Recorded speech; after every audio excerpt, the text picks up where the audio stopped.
Hi, I'm Jeff Lockridge, Vanderbilt beat reporter for the Tennessean, and I'm here with sports writer Nick Cole. We're going to talk a little bit of Vanderbilt baseball today. NCAA tournament gets going this weekend at Hawkins Field, the Nashville Regional. Vanderbilt gets the number 2 overall national seed. I know some Commodore fans wanted that 1 seed.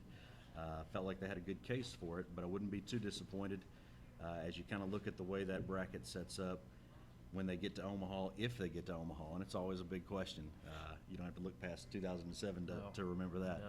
But you could be on the opposite side of the bracket of LSU and North Carolina and Cal State Fullerton, some very good teams that you wouldn't have to see until that championship series if Vanderbilt goes on one of these magical runs. As we look at the Nashville Regional this weekend, Georgia Tech, Illinois, ETSU, 3 teams that didn't have particularly great seasons within their conferences in terms of contending for conference titles. But here they are. Georgia Tech's a team with a lot of power on offense. Illinois' got a stud batter. And then, of course, ETSU has the pitcher that everybody's going to be talking about and Vandy fans will likely get to see on Friday night.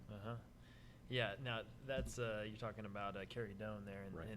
and he's a senior there, 13-1 record, 1.99 ERA, semifinalist for the Golden Spikes Award over there in ETSU, and You really told me he used to be a starting shortstop, yeah, he was right? a shortstop until he pitched in relief, but this year's his first year as a starting pitcher, so he's sort of come out of nowhere, and I think I read that the rest of their team's ERA is like 4.87. Yeah. So Vandy sort of gets the tough draw in that they have to see him on Friday, and then whoever sees them beyond that point, it's a completely different team without him pitching. And it's the one danger of a regional when a 1 plays a 4.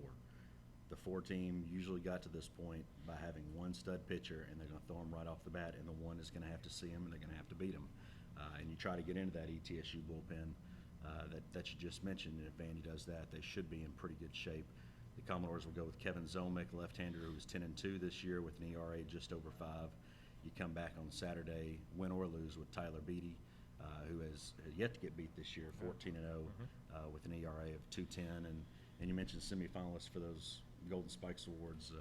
Zomick and Beatty are on that list as well, along with SEC Player of the Year Tony Kemp. And congrats to Tony, a local product from Centennial High, on winning that award.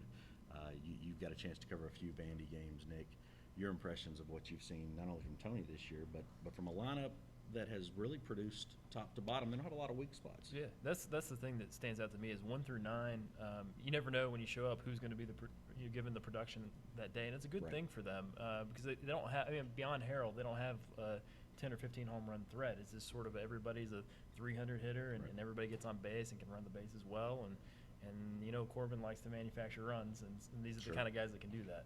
Yeah, I think the biggest difference when you look at that 2011 team that got to Omaha for the first time for Vanderbilt and this 2013 team is you feel better about the bottom third of the order with this Vandy lineup, especially when Vince Conde is hitting.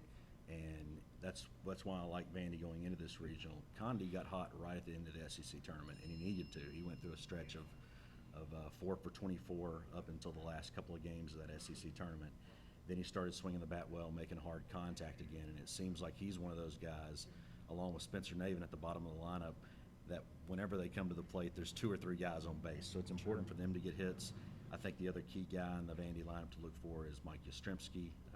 Yaz, since he's been bumped up to that 3 spot, he's had some really good days, and then he's gone through a bit of a funk at times as well. Didn't have his best batting days down in Hoover, so you need to get him on track, especially when Kemp and Xavier Turner are getting on base the way that they are. Yeah, and like you said about Conde, I think the decision to move him to shortstop, it's almost like they added another corner infielder into the lineup. In terms of he hits like a corner infielder, so good for them. Absolutely, and it's going to be such an interesting dynamic. I don't want to get ahead and look to next year, but Dansby Swanson back in the fall was the guy we thought would be the starting shortstop.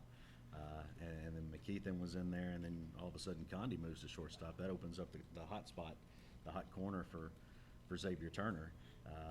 And now if you're going to get Dansby Swanson in there next year, you almost have to expect Tony Kemp to jump to the pros after he gets drafted. If he comes back, you're going to have an overload on the infield, which would be a good thing. Right. But would be a little tricky to manage as well. Well, it's almost like this year they have such a log jam there with the freshmen anyway. You know, you see Wiseman and Xander Wheel and Kyle Smith. They just can't get enough at bats. They're hitting really well, but there's not room for them. So they're definitely loaded for the foreseeable future, I'd say. I think the other thing to look at with Vanderbilt in this regional is what happens when they get to Sunday. First of all, you hope you're not in a do-or-die situation. You hope you're coming out of the winner's bracket and it's not a must-win game. But when they do get to that spot, who's their starter? Who's their number 3 guy? It's probably freshman Walker Buehler. But you look at the candidates for that job, and you don't often get to this point in a Vanderbilt season where you don't have that number 3 guy in stone like you did with Taylor Hill 2 years ago. Right. And Walker struggled a little bit down in Hoover, let up some long balls against A&M. TJ Pecoraro got hit around pretty good, even though they won that Mississippi State game.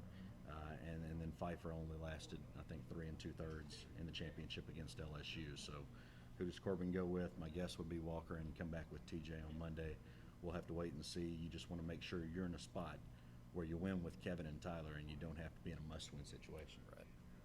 Do you want to touch on real quick a couple of other players aside from Doan to look at in this regional? Sure. Georgia Tech coming in, they're only 15-15 in the ACC, but they can hit. Zane Evans, 369, 14 home runs. Looks like Kyle Wren at 364, and Daniel Palka at 17 home runs. So definitely a strong lineup there that if they come out of that game on Friday, that may be who Vandy sees on Saturday. Yep. They'll definitely be swinging the bats against Beatty. Illinois has a semifinalist as well for the Golden Spikes, Justin Parr. He's hitting 399, has 51 runs batted in, so that's somebody to watch for too. Yeah, well, when it's all said and done, I think Georgia Tech's the team that you're going to have to beat in this Nashville regional if you're Vanderbilt. Any team, regardless of how Jekyll and Hyde they are, that takes a series off of Virginia and takes a series off of North Carolina, 2 other national seeds, is going to be dangerous. Vandy gets past them, then you can look at a super regional with potentially a Louisville, a team they're pretty familiar with, or a Miami or an Oklahoma State, and then of course the big prize will be waiting in Omaha. That's all from us at the Tennessean. Have fun out at Hawkinsville this weekend.